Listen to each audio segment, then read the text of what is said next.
Hi, and welcome to Conductor, where we are two sisters on a mission to amplify women's voices on the podium.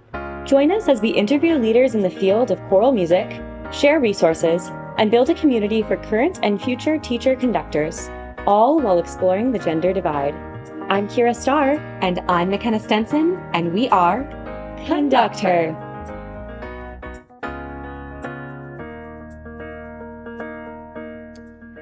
Well, hello everyone, and welcome back to another episode of Conductor. We are so excited today to have a panel with us. We have two fabulous people on the podcast. Amanda Bumgarner and Dr. Giselle Wyers are on the podcast today to talk about ACDA and some service leadership opportunities and how to get involved. So here's a little bit about them. So Amanda Bumgarner received degrees in English and religion from Greenville University in Greenville, Illinois. She is almost 2 decades of professional and freelance editing experience and has worked with hundreds of authors on books and articles of all genres. She lives in Oklahoma City and has worked with the American Choral Directors Association National Office as publications editor since 2013. Giselle Wyers is the Donald E. Peterson Endowed Professor of Choral Music at the University of Washington, where she conducts the award-winning University Chorale and teaches graduate and undergraduate courses in choral conducting and music education. She serves as the newly appointed School of Music's designated diversity liaison. As a guest conductor, Wyers has led high school honor choirs and all-state choruses in New York, Kansas, Wisconsin, Georgia, Missouri, Louisiana, Connecticut, Nebraska, Texas, Washington, Alaska, Idaho, Nevada, and Vancouver, Canada. She has conducted semi-professional ensembles across the United States and in Germany, the Netherlands, Estonia, and Sweden. Wyers is also a leading national figure in the application of Lavon movement theory for conductors. Wyers' choral works are published by Santa Barbara Music Publishing Company as part of the Giselle Wyers Choral Series, as well as with Music Spoke, shout out to our sponsor, and Hildegard Publishing. Her works have been performed across the United States, South America, Canada, Australia, Cuba, and numerous European cities. Wyers is also committed to mentoring scholar writers in the field and served on the editorial board of ACDA's Choral Journal for 6 years. Welcome to both of you. We are so thrilled to have you today. Thank you so much. Thank you. So before we dive into some questions about ACDA and leadership and writing and research, we would love to get to know you both a little bit more. And so we'll just pass this question around and we'll start with Amanda today.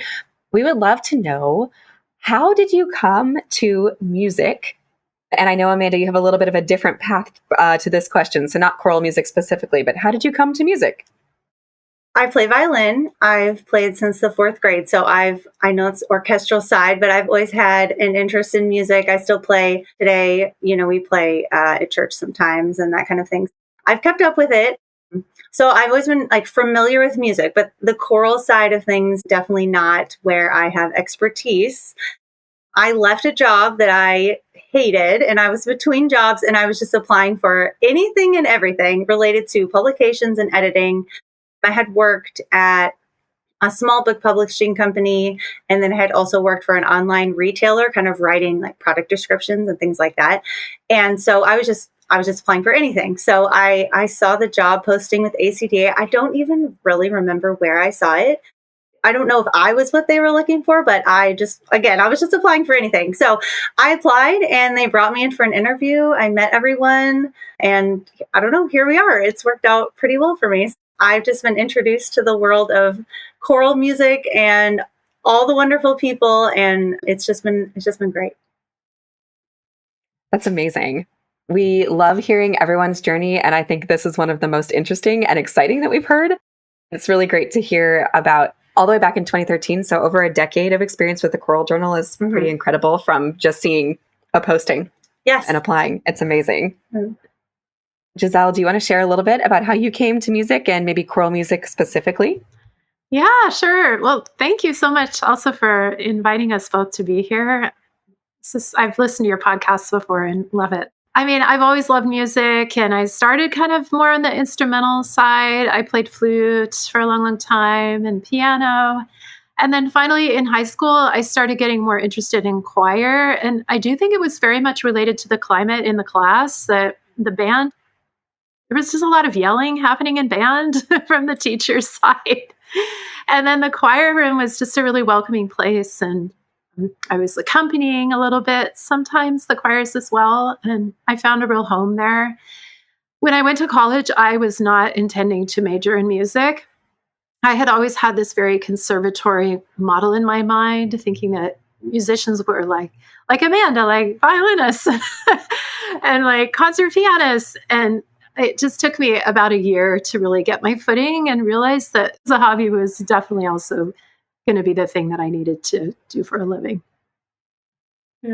That's wonderful to hear. I'm reflecting on the use of your word climate, and I think that's a great reminder to all of us and to our teachers out there that what we present every day makes a difference, and how we even welcome our students into the room is palpable and noticeable across campus. Makes a difference, yeah. It does make a huge difference. We would love to ask both of you the next question, which maybe we'll do the opposite and start with you, Giselle. What event specifically was inspirational for you to choose choral conducting as your career? Yeah, that's a great question. I think my sophomore year in college, that's when I started to get pretty serious about like a music major, but I still didn't think I was going to be a conductor. I was doing vocal performance. After a very brief stint in piano performance, by the way, I had just no idea. I think it's so common. I think people just don't really know how all these fields kind of can be navigated. And it was totally fine. That's what college is for, I think. So I would say the event that really made a difference in my life was singing in the choir for a performance of Carmina Burana. We had a new choir director that year. She was hired straight out of grad school. And I believe she was honestly 28 years old. I don't think she wanted people to know her age, but I sort of figured it out. I did the math. So she had just come from Eastman, and she wanted to really make a splash when she came. She was doing both the orchestra and the choir at UC Santa Cruz. And she chose to do Carmina Burana memorized. It just blew me away. The whole experience was phenomenal. Not only the music, but seeing her in that position of leadership, and to use a cliche, seeing a little bit of myself in her, like 28-year-old, I was 20. I was like, what's happening here? So that was definitely a mountaintop experience. I love the image. I can just imagine O Fortuna, the huge crash, and seeing this person who looks like you up there on the podium. How exciting to be in the presence of someone who, whether they knew it or not, was informing you about the possibilities for your own future. And that's such a great piece for her to choose as the first splash into collegiate life. So that's incredible. It was very strategic, I think. Everybody loved it. Oh my gosh, that's amazing. And then Amanda, what inspired you to choose publication as your career? How did you get here?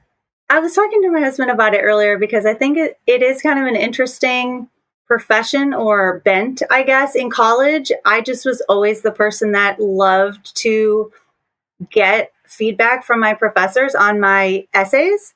And they would say, you can revise this and resubmit it. And that was like my favorite part. I almost didn't like it when I had written an article that they didn't have any comments on, because then I couldn't improve it. And so then my friends started giving me their things to look at. And my family members would, say, send that to Amanda first before you send it to anyone else. And I would mark it up. And then they would say, I can't believe you did so much. And they were kind of annoyed with me and then stopped sending me things. But anyway, it's just always been something I loved. And interestingly enough, I'm the first female editor of the journal, and I'm also the first full-time editor of the journal. So before me, they had a part-time editor, Carol Gonzo, who's actually also a music professor. And they wanted someone who was actually an editor. Not that he didn't do a good job at all, but they realized they needed someone full-time in the position, and that they wanted someone who was primarily an editor and not as much a choral. Like, it didn't matter as much if you were a choral conductor or composer as if you could edit the articles and do a good job with that. So yeah, it's been a real blessing to be here. That's so wonderful. I think that's a great distinction to remind us all, like, it does take a different skill set to write. And as I approach my dissertation coming up soon, I'm going to think of you, Amanda, in the wee hours of the morning. And a great reminder for all of us to use the resources around us, whether that's a writing center at your school or asking a peer to review your materials, because many eyes make for better papers and more substantial research that we can offer to the field. So we have one more question for you, but I want to insert one and just ask for our listeners, how did you two meet? How do you two know each other? Well, when I came on to ACDA, Giselle was, no, you weren't on the editorial board yet, were you? Okay, she wasn't on the editorial board. So when I came on, this was a whole thing, because that was when, and this goes into another question about kind of how ACDA has evolved. So soon after I started, we kind of restructured everything. So we created the standing committees, and we also gave the editorial board term limits. So that had not been a thing before. So we had people who had been on the board for literally 20 years, and that ruffled some feathers. But they said, it's really important that we have turnover, though. We have new people coming on, and that was the whole thing. And it was obviously very good. And so we had to establish term limits for the existing people and kind of rotate people off. So I met Giselle because she applied for one of the openings that was in a couple of years after some other people had rotated off. And she was just one of the applicants. And then she served her term, and she's done great. I miss her. I'm always sad when people leave, because I still continue to bother them. I said, you're not going to lose me completely. If there's happens to be an article I know Giselle has to read, I'm going to send it to her. And now a quick word from our sponsors. Conductor, conductor, conductor, conductor, conductor. Hey everyone, come check out the newest collaborations with Conductor and Call Time Clothing. Shop the newest designs from your favorite female conductor-owned clothing line, inspired by choir music education, made to order just for you. Get one of your own for $35 Canadian, or about $26 American, plus a flat rate shipping fee. Visit calltimeclothing.com today. Do you live near other conductors and want to save on shipping? Order multiple tees in one order so that you only pay one shipping fee. Visit calltimeclothing.com today or follow us on Instagram.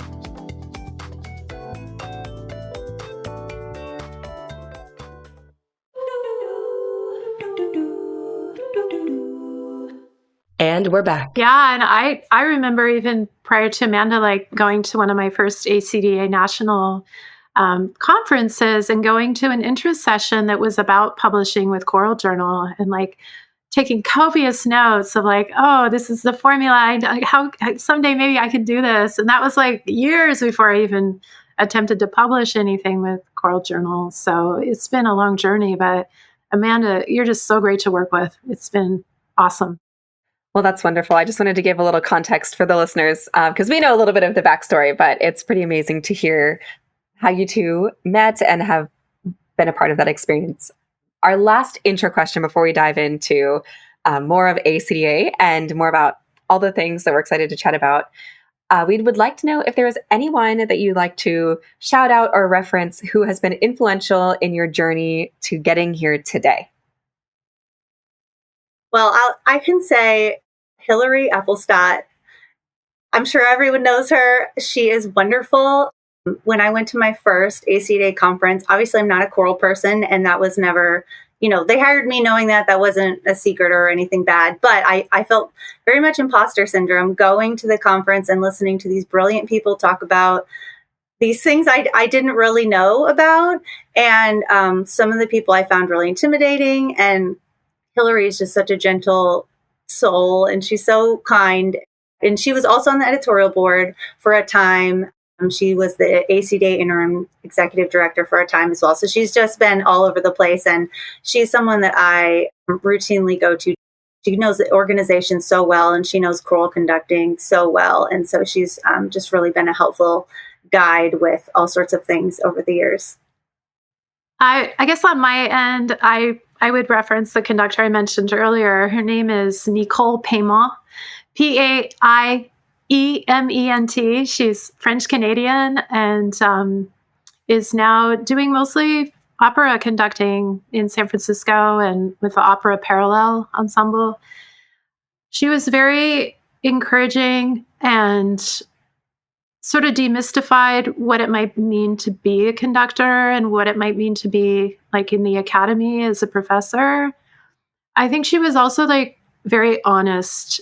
And I think having mentors who are honest is really important as well, and not candy coating the sacrifices that might be ahead in terms of long time, getting degrees, moving across the country, working extremely long hours, things like that, that are just kind of part of the business, at least when you're first getting your career established. So other mentors, of course. And I also think shout out to family, like husbands, and my husband's been incredible in supporting my work. And so I do think of him almost like a mentor in certain ways. And then my son, who's 20 now and decided for some crazy reason to become a composer. So he's composing music, and he's a huge inspiration to me and keeping me going as well. Oh, that's so wonderful.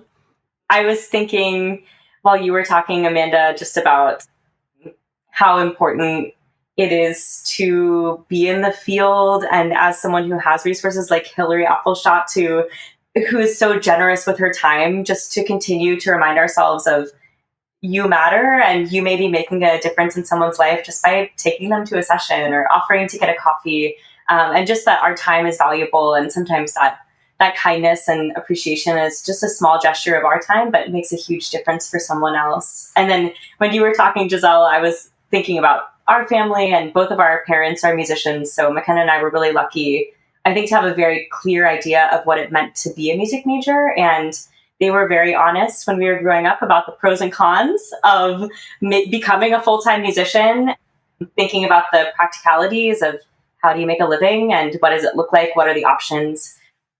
And my husband's not a musician, and he's been just the most supportive partner on my journey to go to graduate school, and I wouldn't be here without him. So I'm happy that you mentioned your family as well.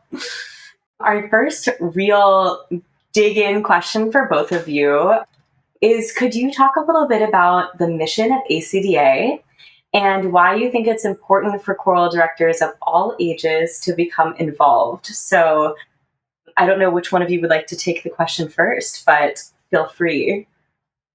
Well, Giselle and I kind of were thinking I could take the more broad picture, but as a choral conductor herself and a member, I think Giselle could really speak well to why it's important for people to be involved and kind of what you can get from being involved. But just broadly speaking, for anyone who's not aware, I'll just read the mission statement. The mission of the American Choral Directors Association is to inspire excellence in choral music through education, performance, composition, and advocacy. So obviously, working at the national office, I kind of see that from a broader perspective. We work with the states and the state presidents, the region presidents, all the volunteers that make up so much of what ACDA does and is so important. It's really just fun, and it's just nice to see how people care so much about what they do, and they care so much about their students, and they love the arts and they love choral music.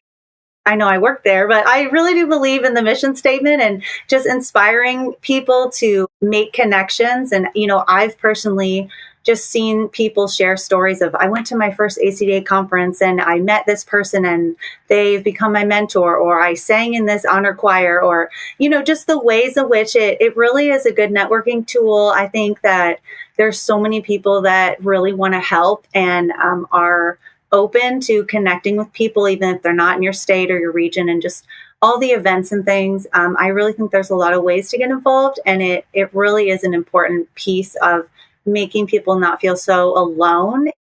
Depending on where you work, you could be the only one at your school, the only one in your whole town, or what region, whatever. And so connecting people in a different way and providing resources is a lot of what we do. And I can say, honestly, all the staff feels really passionately about that from the national office side.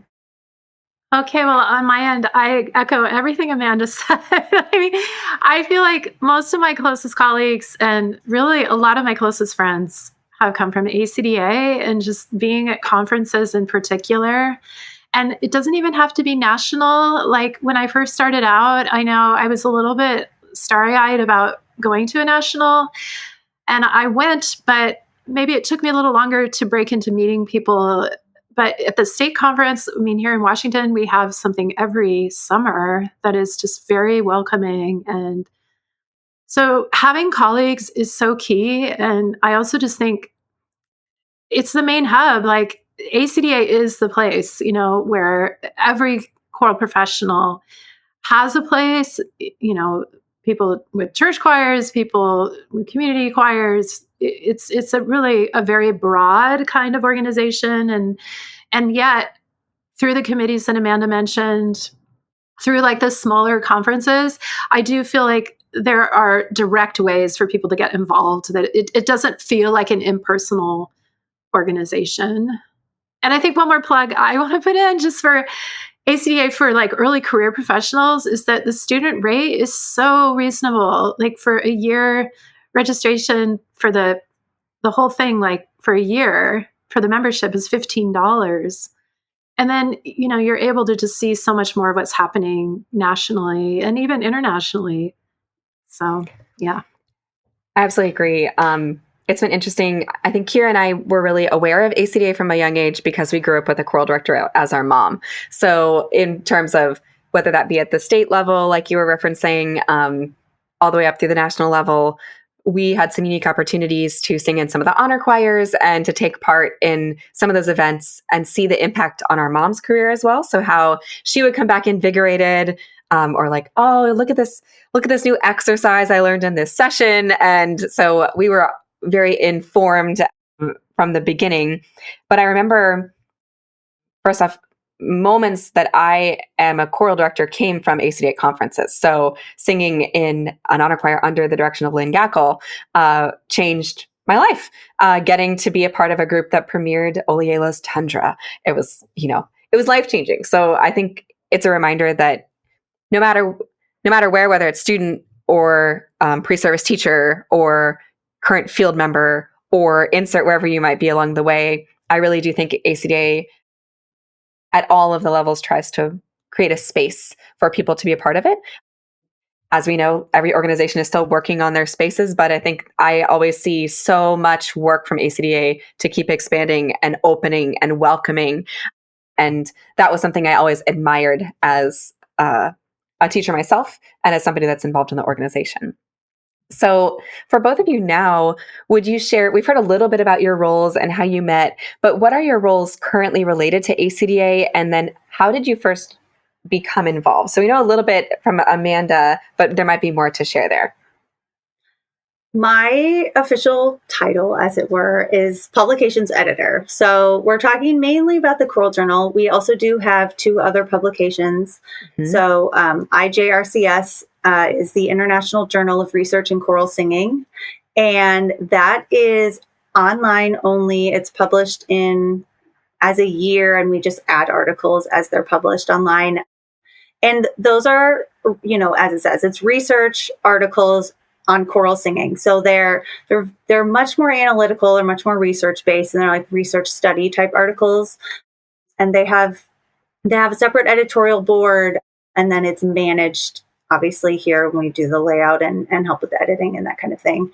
And then Core Teach is our K through 12 area. There's obviously overlap with some articles where it's not like this is only through, for K through 12, and it can kind of be more broadly applied to other types of choirs or anything like that. K through 12 is a huge emphasis, and I think it's still something that we're working on, is just to try to continue to give resources for K through 12 educators.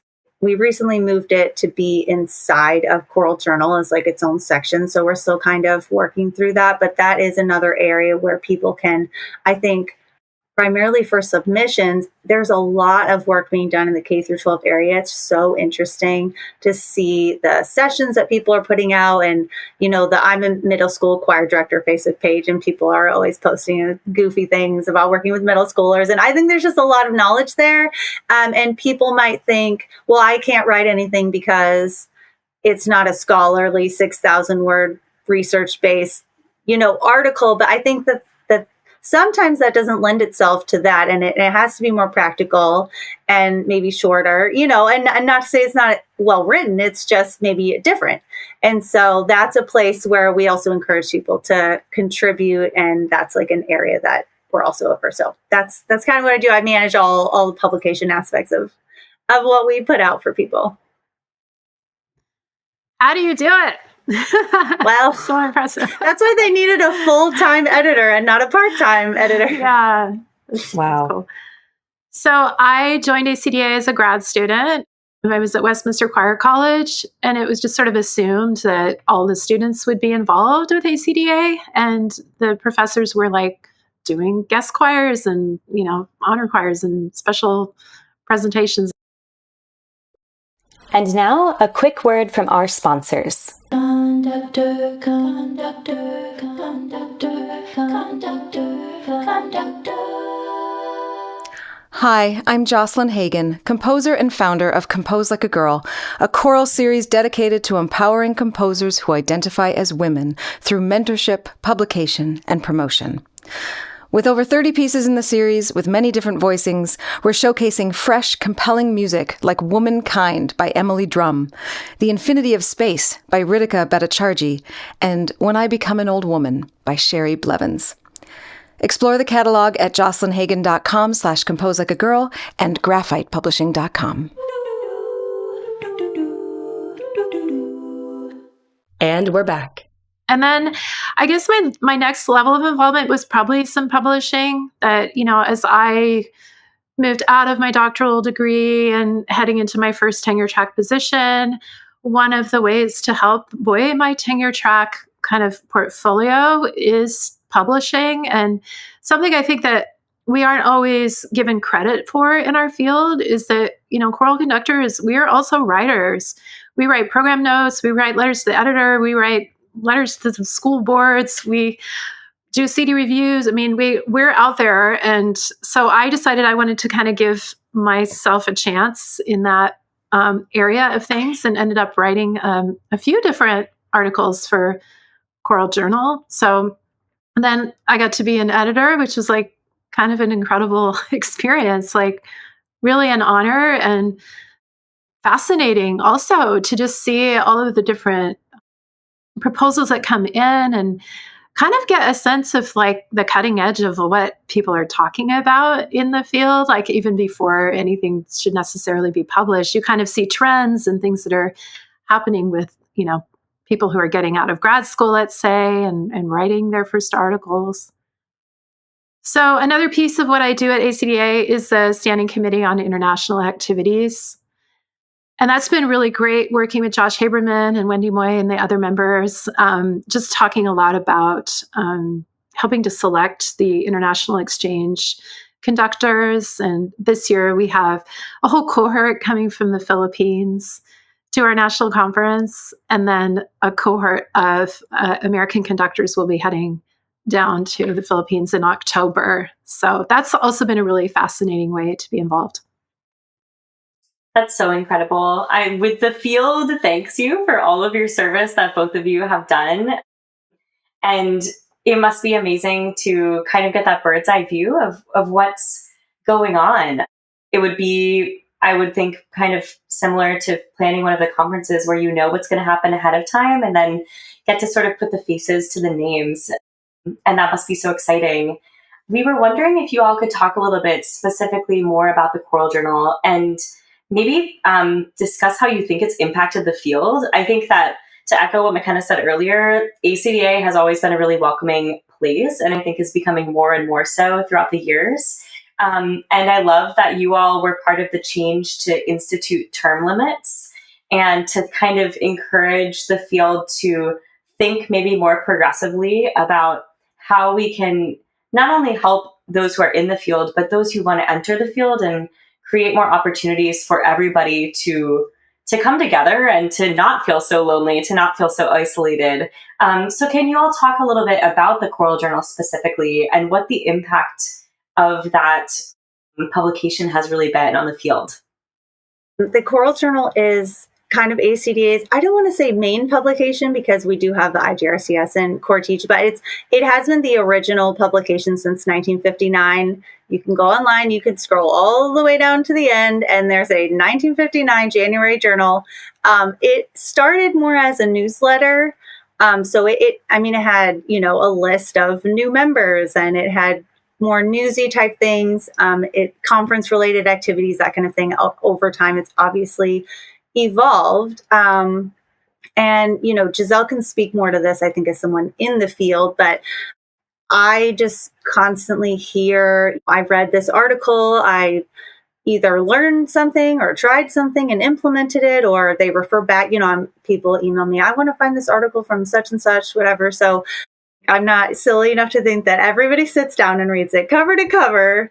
That's not happening. But my goal is that you can open the table of contents and you can find one thing in it that sounds interesting, that you want to read, that you learn something. And there's kind of something that's, I guess, for everyone, so to speak, especially if you look at maybe not that specific issue, but over a year, over a volume year, there's such a range of topics and there's so many great articles. So just providing people who are interested, not everyone wants to read a super analytical article about this one particular piece. And not everyone wants to read an article that's full of practical tips for rehearsals.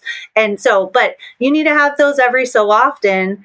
And I think if you look at the range of the articles, there's really so much depth there for people to learn and implement into their work. I want to put a big shout out for the print version, that the Choral Journal has made a decision to continue to have a print option. And then it's also online if people want to read it that way. And there's also ways to download particular articles that are of interest in your research.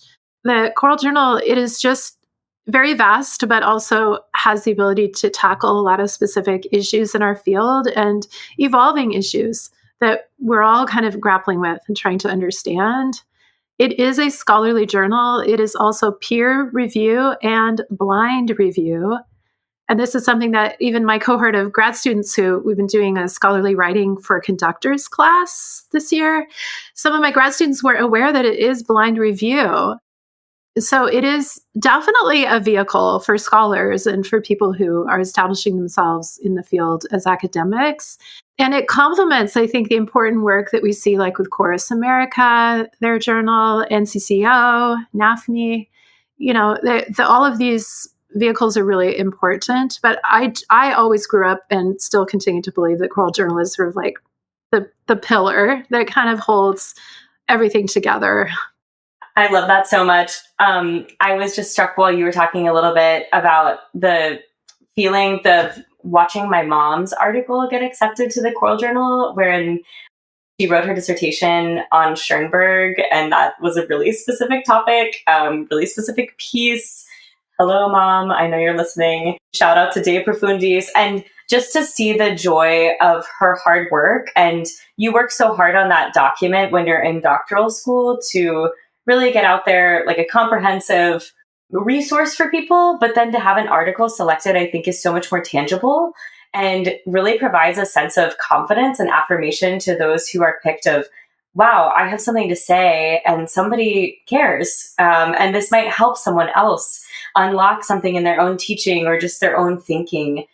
And so I think especially these days, it's really important for those who have things to say to share them. And I know for us, when we got selected, we were so excited that we were able to put something out there into the world that's written down and that people can reference and come back to and really make a mark in the field. So I know that it's a really validating and exciting experience for those who are picked. You talked about conscious continuation of a printed resource. And I think that it can be undervalued to have a print resource in our current society. And I just think having that tangible item that when it comes every month, is there on your table when you're having a cup of coffee, you can sit down and sort of, like Amanda was saying, look at the index, look at the table of contents and just see, hey, like what's in here? What can I take from this? And maybe I can even apply it to my teaching today. And I know that countless times I've gone to the journal and found something that has informed my teaching that is about to happen in just a few hours. And total nerd, last night I was literally in bed And my husband was like, "Are you reading the Choral Journal?" I was like, "Yeah." So I always live for when the journal comes out that has the National ACDA conference, and like going through and circling the sessions that I want to attend, and things that interest me. And he's a choral director too. And so he was like, nerd. And then he was like, "But can I see it when you're done?" So, it was nice to have that exchange. But I also love seeing how the journal has changed since becoming an initial member early in my teaching career, and how things have continued to update and streamline and focus. And you see that in the ACDA newsletter that comes out too, which I think is so helpful and informative. And I love just watching the critical minds at work to keep these resources available and sustainable and effective. So I know there are so many people out there that are like, we could never write for the Choral Journal, or I could never write for Core Teach, or I don't know if my research is valuable enough to submit to the IJRCS. And so we were wondering, how can people get involved, whether it be the Choral Journal or one of the publications? And what advice would you have for someone who might be thinking about getting their toe dipped into the writing pond?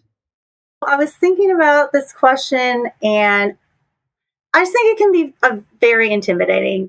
You go on the website and you look at the submission guidelines and you just think, this is too much. I can't do it. And I don't think people are aware. And this, I do have like Giselle mentioned, we have a writing for ACDA publication session at every national conference. And so this is something I always try to highlight is you don't have to have your fully polished draft that's going to get accepted and just go right to print like it is. Like that isn't going to happen. Everything gets edited. And so I'm always happy to look at a topic or an outline or an abstract. I've had people write in and say, "I'm thinking about this idea. Do you think the Choral Journal would even like this idea?" And depending on what it is, I can either write back or I've copied it, removing the author's name, and I've sent it to the editorial board and I've said, "Someone wrote in with this idea. Do you have any thoughts?" And they'll write back and say, "Yes, no, here's some ideas for further fleshing out this topic, blah, blah, blah." And I'll send it back to the author. And I think that can be helpful because everyone has something to share. So just narrowing down what it is that you want to share and why someone should read it, and just, getting that into a format that's readable as far as an outline and just clear, I think can sometimes be helpful to have someone with an outside eye look at it and just kind of help you along with it. So I'm happy to take an abstract outline. Like I said, you can also do shorter column articles. You don't know how something's going to be used. And I've had people just send something in and say, "I wrote this thing. Several people said I should send it to you. I don't really know what it is." And it's often not an article yet, but it has a good idea. And just helping them flesh it out is something that I enjoy. I want to see people published because if nobody's published, I'm mailing out blank pages and then you're sitting in bed at night reading nothing. So I don't want to send people away sad and dejected. I want to help them. And so I can try to make it a not intimidating process for people if they reach out with ideas or even questions. I'm happy to help them with that. Yeah. And as a member of the board in the past, I can definitely attest to that I feel like Amanda and all of the board members, we try to have like a really generous and, optimistic perspective about this sample that's been sent our way. And this might not be a full length article, but it certainly could work as a column. Or have you ever considered reframing the scope of what you're attempting to cover here? But I would say, like, in general, I just really want to put in a plug for reading and writing, and just making that part of our lives, even if it's 10 pages a day that we sit and we read something. And maybe it's 5 minutes of writing a day. Maybe we're keeping a little journal about our day, or maybe we have a specific journal that is about a project that we're working on right now and kind of the trials and tribulations of pulling that project together. And now, a quick word from our sponsors. Conductor, conductor, conductor, conductor, conductor. The Conductor Choral Series, powered by Music Spoke, is an intentional platform that highlights the voices of women and their allies in the choral music world. This series is designed to elevate and celebrate the contributions of women throughout history, as well as those currently shaping the music scene.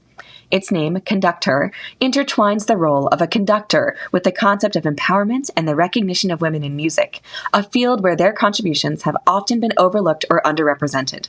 The series serves as a celebration of diverse women's voices, composers, conductors, singers, and advocates, by providing access to choral works that reflect their unique perspectives, creativity, and experiences. Through this collection, Music Spoke gives both emerging and established composers the opportunity to share their voices with the choral community, providing a sense of inclusivity, visibility, and accessibility to repertoire. Check out the Conduct Her Choral Series today for your next concert. And we're back. I think it's really important to normalize writing as like, it is part of what we do. And the more that we read and the more that we write, the more original topics will come to us. And I think that is something I would give advice, is that if you have a good topic, you're like already half of the way there. If you found something that you're fascinated with, that you're willing to do the research, and like make it something that you care about. As Amanda is saying, you don't have to think that you're a musicologist. I always sort of used to think like, oh, I'm not a musicologist, so I can't publish anything. And in fact, it's more like, what are you passionate about in the field? Or what is really like irritating you about the field right now? Or what is a lack that you think that you could fill through your writing? And if you can make it more personal to your own mission and the things that you're fascinated with, I think that it's a lot easier to see it as like doable and desirable, as opposed to like, oh, this is going to be impossible. I love that so much. The normalizing reading and writing. Yes, I think we need that reminder in the year of 2025. I recently was like, I'm going to try and read more just for fun.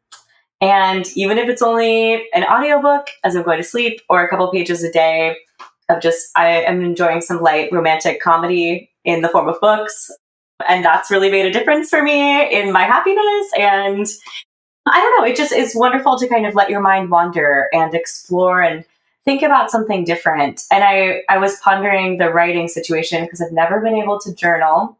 I've tried really hard. I just can't, for whatever reason, I haven't been successful. Maybe this is my year. I have one. It's just blank right now. And I was thinking about other ways that you can incorporate writing in your life. And just yesterday, we had a concert last weekend, which is why my voice is so very tired. And then we had graduate auditions. But I had my students do a Padlet, and they took 3 minutes. And I prompted them with, can you reflect on the feeling of this post-concert celebration? And what are some ways that we can remind ourselves of this in the future, of this feeling that the work is worth it and that we are capable of something amazing? Because so often we forget that when we're musicians. We're so focused on how to get better, how to keep improving, how to make this sound, how to get memorized. And I think that we frequently lose sight of our accomplishments.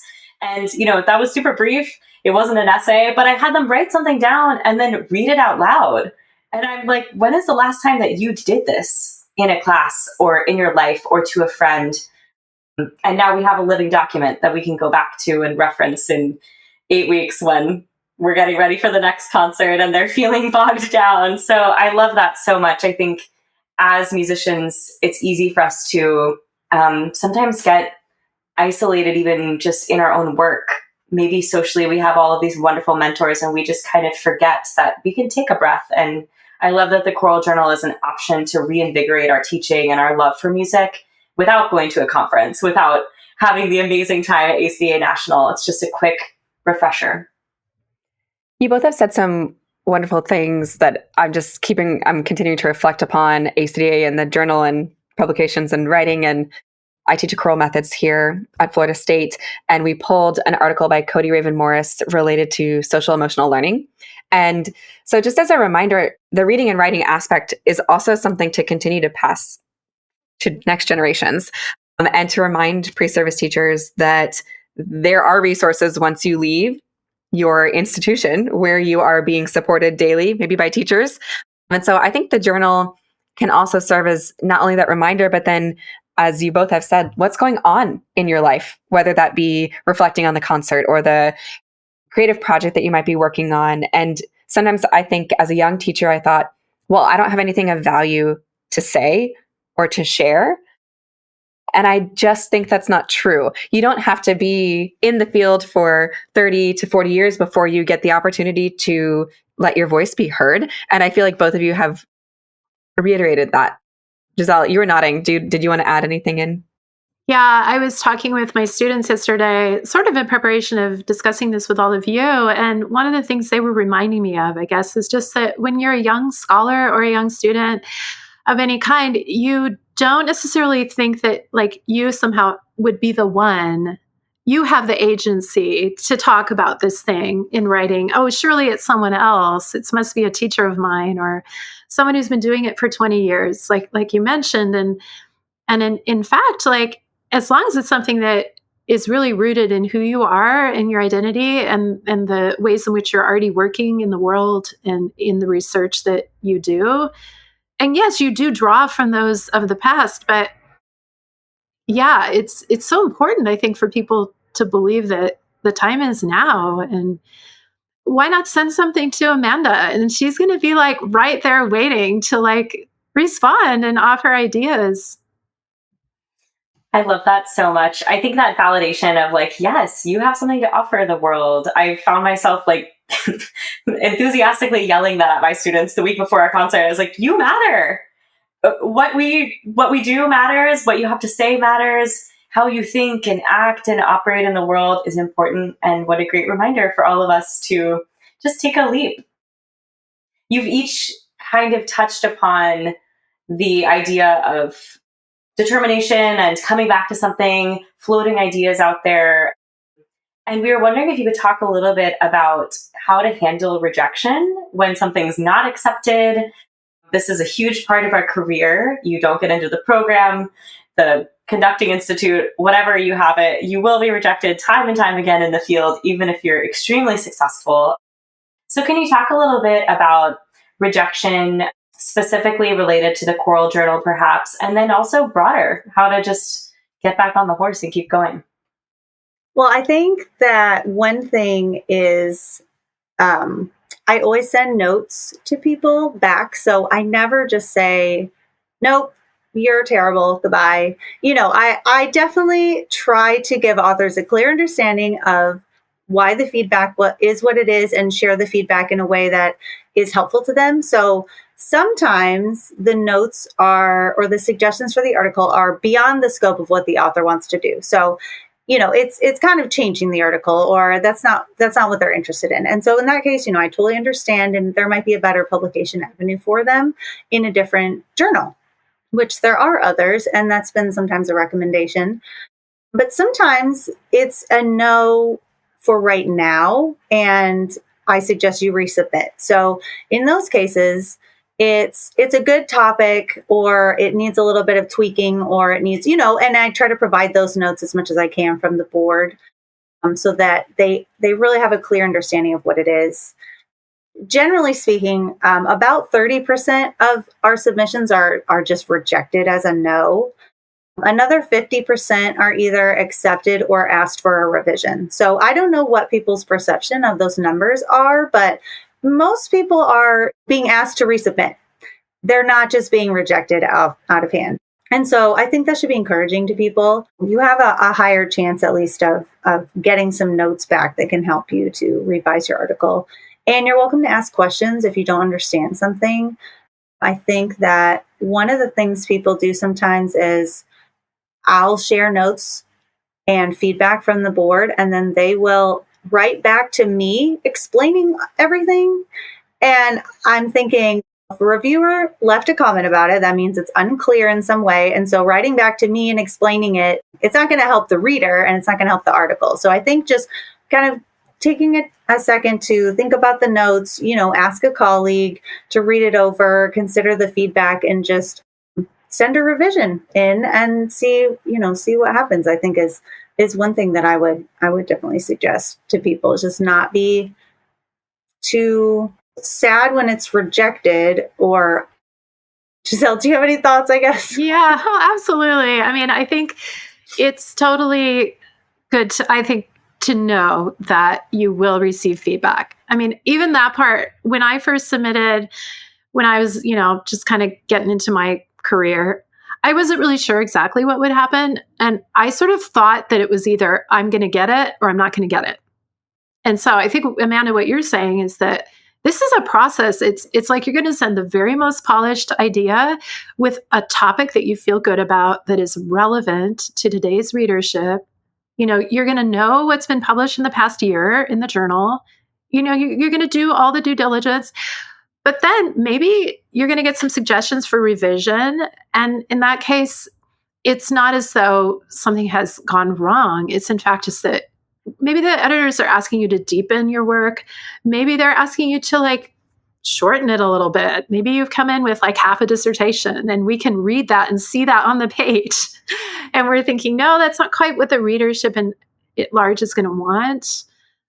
But I think even if it's an all-out rejection, maybe the life lesson in general is just to learn from those ways in which things didn't go right the first time.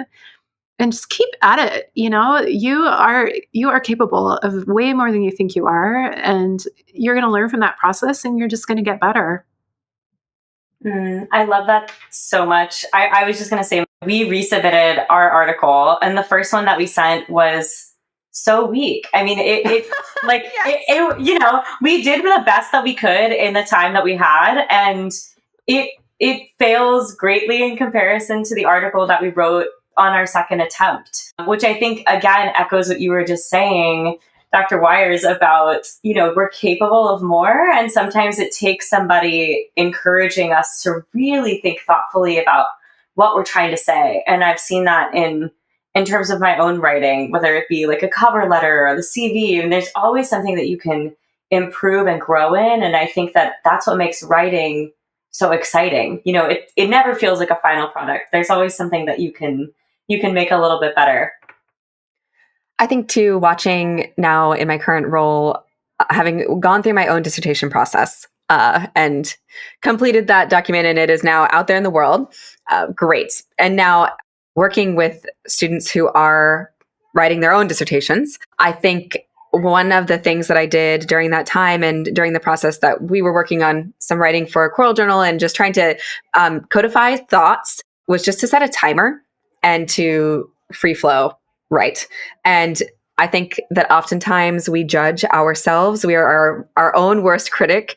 And so it would look like, oh, I put this on the page. Oh my gosh, it's terrible. Delete, delete, delete. And my rule was I can't delete. Until it's all done, just write for 30 minutes, then go back. And it became so much easier to try and glean the goodness from what was on the page and then realize, oh, I said the same thing 6 times. So that can go. But coming back, even if it's a day later, letting that sit, letting it settle, coming back to edit. And at my first institution at the University of Kansas, there was a writing group. Friends and I would still get together and just go places to write. And I haven't found that yet in my new institution, but I hope to, because just that accountability was so helpful in the process. It made me know, oh yeah, somebody else is out here just putting some stuff on paper too. And there was just something healthy and supportive about that process. We are just learning so much from both of you. And our last question for the main interview portion is to help uplift our women out there. And we would love to know what advice you might have for women who are hoping to begin the journey into publication or research, who might not have explored this path yet, whether that be from being deterred from it or being maybe not had the opportunity or being anxious about what that might look like. Giselle had an interesting suggestion, so I'm not going to take the credit for it, but she was interested in looking at the stats of male versus female authors in the journal over time. So this is by no means a scholarly research study, but I did go back and look at some previous years, and it's actually what I thought it would be similar. So in 2024, there were 58% male authors. So slightly higher than 50-50, obviously. And then I went back to 2004, so 20 years ago, and there were 65% male authors. It's actually the same amount of articles written by women, but there were more articles then because we've combined, we have a November, December issue now, and we didn't back then. So there were the same amount of female authors writing articles, but there were actually 10 more articles written by males because there were more there were more articles then.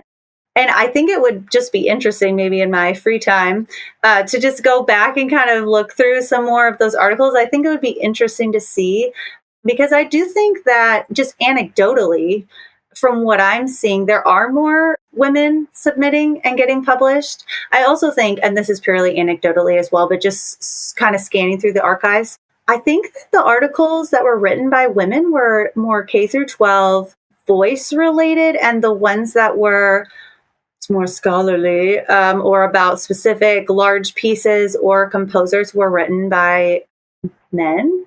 And I think that's interesting. I don't think that's happening anymore. I think that it has shifted over time. And I don't know if I just thought it was kind of interesting. And now, a quick word from our sponsors. Conductor, conductor, conductor, conductor, conductor. Hey, Kyra. Hey, McKenna. You know what choral directors are always looking for? What? Well, as choral directors, we are always looking for new pieces to program for our upcoming concerts, and Pavon Publishing is proud to have some outstanding women composers and conductors in its catalog. Wow, what are some of the new releases? Well, let me tell you. Canto e Liberta by Diana Saez and Suzette Ortiz for treble voices, piano, and percussion.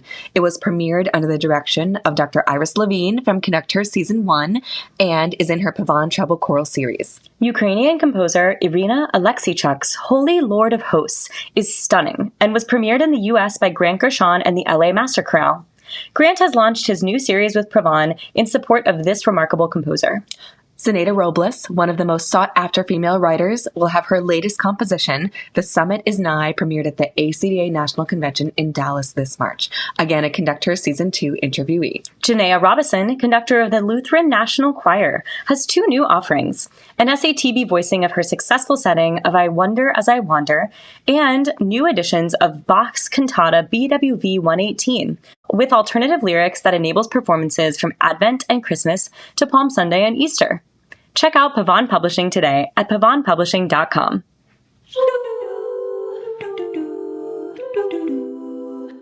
And we're back. But I think people seeing themselves, like Giselle was talking about at the beginning, seeing someone on the podium who looked like her that she could relate to. And so I think that it's encouraging to see more women publishing. Obviously, people aren't seeing who's submitting. They're not seeing the articles that are rejected and all the people that are being asked for revision and that. But the actual people in the table of contents that are submitting, and just seeing people writing these articles, I think can encourage others to kind of see themselves there as well. One thing I also do just want to point out again that I do think is important is, as Giselle mentioned, it is blind peer review. So the reviewers are not seeing any identifying information on authors. So they do not know who the author is. So in some ways, the way an issue is put together is more topic related, and it's not a matter of who wrote it. But it is an interesting trend to look at. And I think, again, just people seeing themselves in the articles and the topics will encourage people to consider, maybe I could do something like that. Thank you for sharing all of that. That would be such a great research opportunity to explore how things have changed over the years. I also had a quick anecdote before you jump in, Dr. Wyers, which is that I asked a professor to read our article and was like, hey, we've been accepted to the Choral Journal, writing an article. And they were like, oh, what's it about? And I said, it's about women in the field, or the lack thereof, specifically in academia. And the professor said, well, I'm not sure what you could possibly add to that topic that's not already been said. And I said, thank you so much. And that's why we're writing the article. And so I would just say, to add on to that, if you think you have a topic that's important and maybe one person disagrees, that it's great to get a second opinion. And we appreciated Amanda's support in this article specifically. And many of my other professors were delighted to read my research.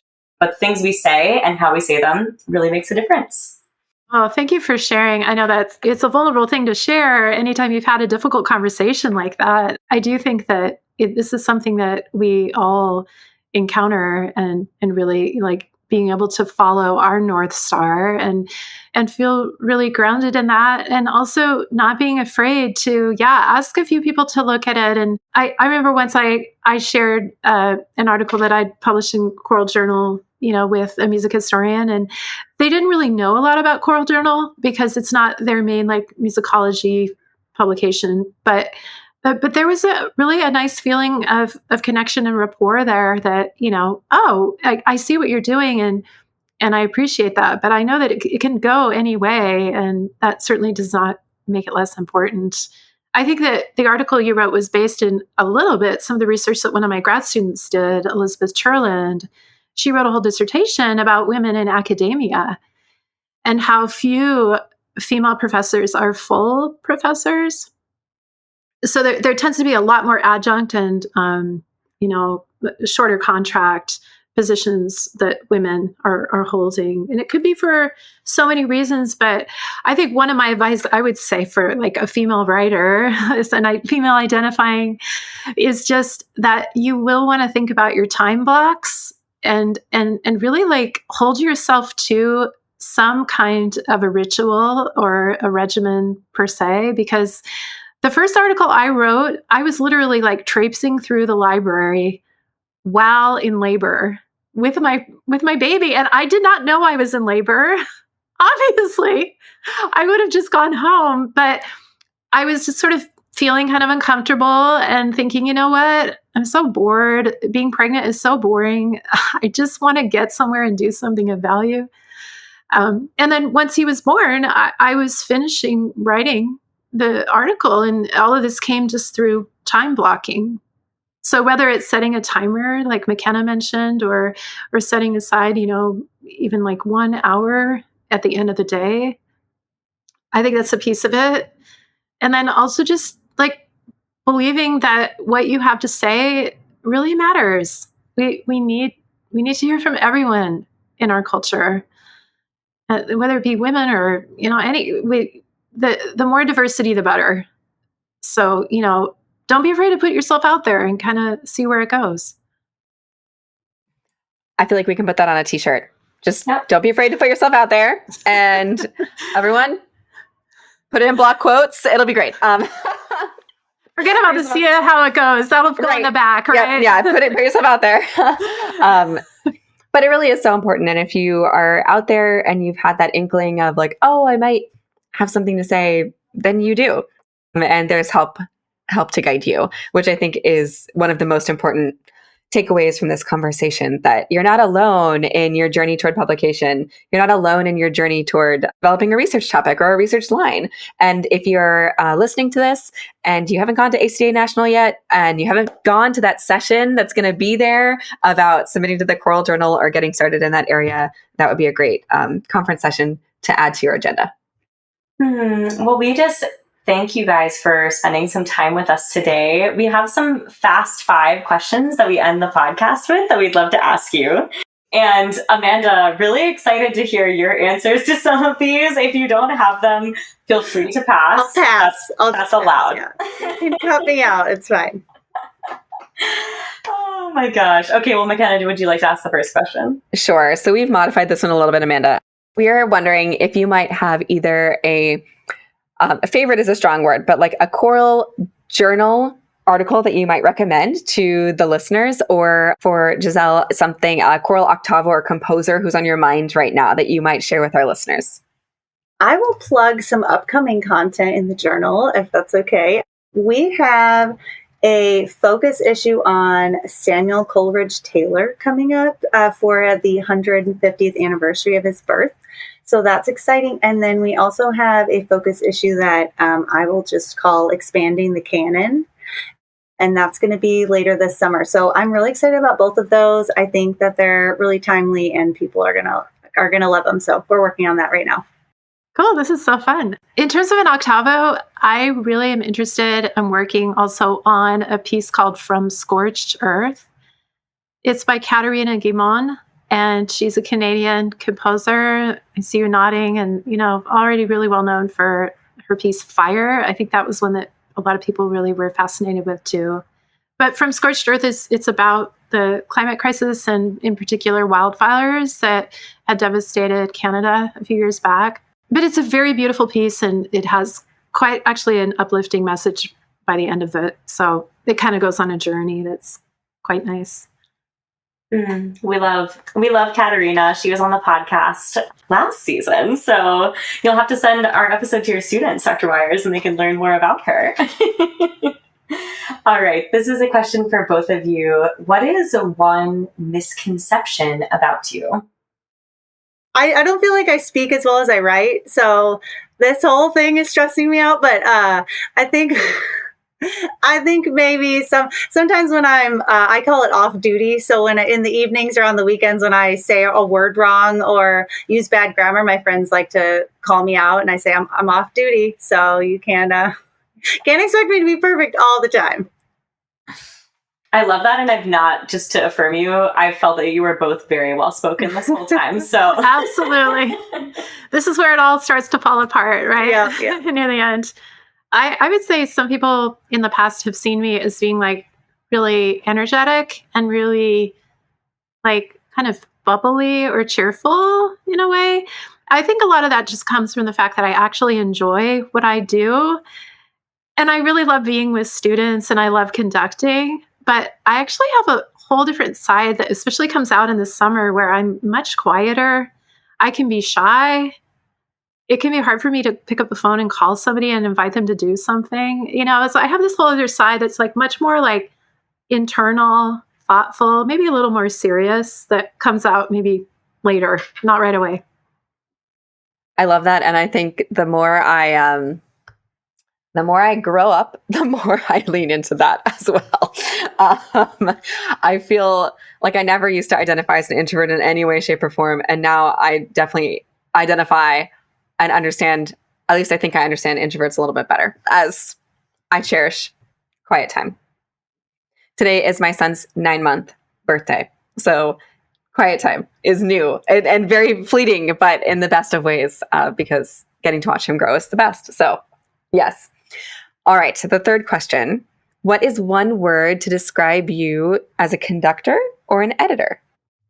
Thorough. That's really quality in an editor. I think that's a perfect word. That's great. Probably. Maybe ardent. Yeah. I love that. I like to be kind of intense about what I do, but hopefully it's coming from like a place of being like inspired or intentful with the work I do. I love that.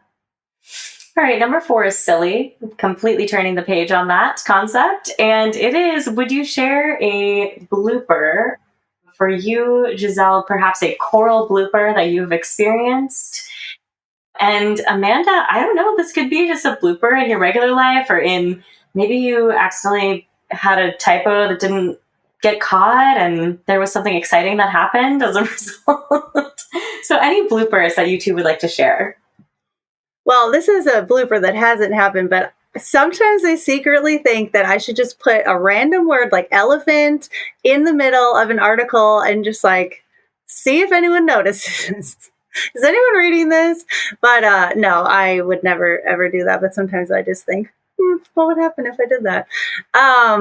But no, I have like nightmares about there being a typo on the cover of the Choral Journal, and thankfully that has not happened. So we'll see. There's still time, I guess. But that's one thing I look at very carefully.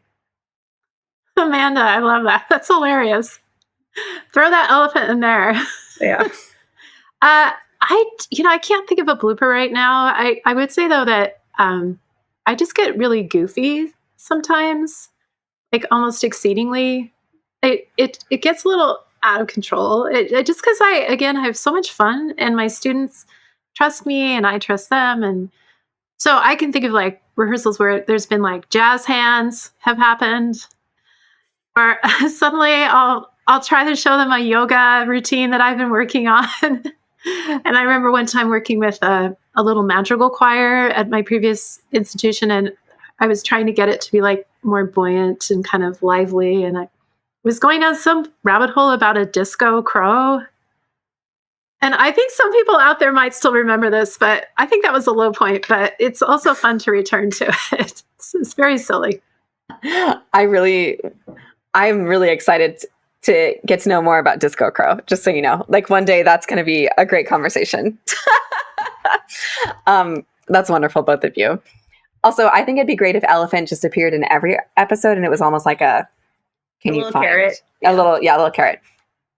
Our last question we've modified from our typical Fast Five, but would both of you be willing to share a favorite memory that's related to ACDA? I don't know if this is a favorite memory, but I just really enjoy seeing everyone. I know that's kind of how everyone feels, but I work with so many people. I mean, we have maybe 10 articles in an issue and 9 issues a year. So I'm working with 90 to 100 people on their articles every year. And so I have people come up to me when I'm at the registration desk, or they stop me when I'm walking around, and I recognize names, and I can like, oh, I worked with you. And it's just really fun to see people that I've worked with on their articles and see the board members in person. I mean, it's always a favorite memory, I guess, kind of cliche, but I just always enjoy going and seeing everybody. Amanda, I wish to thank you for starting with that, because I wanted a second to think. I want to share a memory of something that I wasn't able to be at, but it's still a memory in that it matters. When Jacob Collier came to the National, I think it was the last one, and I was doing an honor choir, and I didn't want to, bow out, but the Jason Max Ferdinand singers were there with the Aeolians, and it was just watching that on YouTube. I found it like the very first night it came out because of Facebook, so I almost feel like I was there. But what a fantastic thing that ACDA could bring someone like Jacob Collier and Jason Max Ferdinand together to do that kind of a collaborative premiere piece, and then the audience choir as well. It was a great audience choir. I was very impressed. We were there, so you were probably hearing McKenna and I specifically. Then you are famous to me. That's amazing. Oh my gosh. Well, it has just been such a delight to get to meet both of you and to talk just a little bit about why ACDA matters and why the Choral Journal matters, and hopefully inspire some of our listeners to share their ideas. I would also say, McKenna and I wrote our article together, so work with your peers and your colleagues and brainstorm ways that you can contribute, because I think we have so much to learn from each other. So we thank you so much for coming today. Thank you so much. Thank you. And for those who are new to Conductor or returners, remember to check out our social media and our website, conductor.com. We've got lots of resources and lots of great content that'll be coming out over this 4th season. So thanks for tuning in. Thank you for listening. This has been Conductor. This episode was engineered and mixed by Mary Hannah Klontz, with intro and outro music by Flo Garut and ad music by Kate Crellin. Discover more resources at conductor.com.